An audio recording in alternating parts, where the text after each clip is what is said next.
20 November 1965 সালে তারেক রহমানের জন্ম।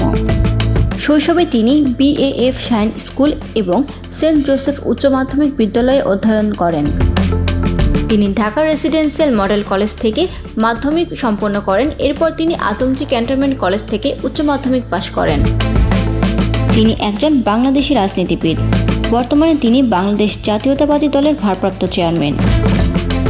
সাধারণত তিনি তারেক জিয়া নামে পরিচিত, যার শীর্ষাংশটি এসেছে তার পিতা বাংলাদেশের সাবেক রাষ্ট্রপতি জিয়াউর রহমানের নাম থেকে।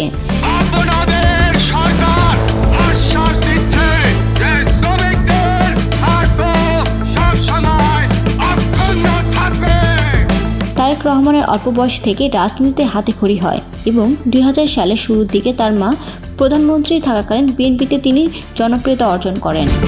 2008 সালে সাধারণ নির্বাচনে আওয়ামী লীগের নিরঙ্কুশ বিজয়ের পর তার নিরাপত্তার জন্য উদ্বেগ প্রকাশ করে তিনি লন্ডনে স্বেচ্ছায় নির্বাসনে যান এবং দাবি করেন যে গ্রেফতারকালীন সময়ে কর্তৃপক্ষ তাকে জেল হেফাজতে নির্যাতন করেন।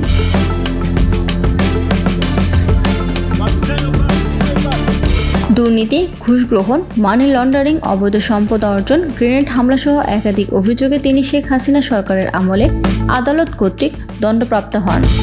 2007 সালের পর তার বিরুদ্ধে মোট 84টি মামলা হয়। তার দল বিএনপি দাবি করেন যে এগুলো রাজনৈতিক উদ্দেশ্য প্রণোদিত মিথ্যা অভিযোগ। পরবর্তীকালে 2024 সালে আওয়ামী লীগ সরকারের পতনের পর আদালত তাকে দণ্ডপ্রাপ্ত সকল অভিযোগ থেকে খালাস দেন এবং তার সাজা বাতিল করা হয়। বর্তমানে তারেক রহমানের বিরুদ্ধে কোনো মামলা বিচারাধীন নেই। 2025 সালের 25শে ডিসেম্বর তিনি বাংলাদেশে ফিরে আসেন।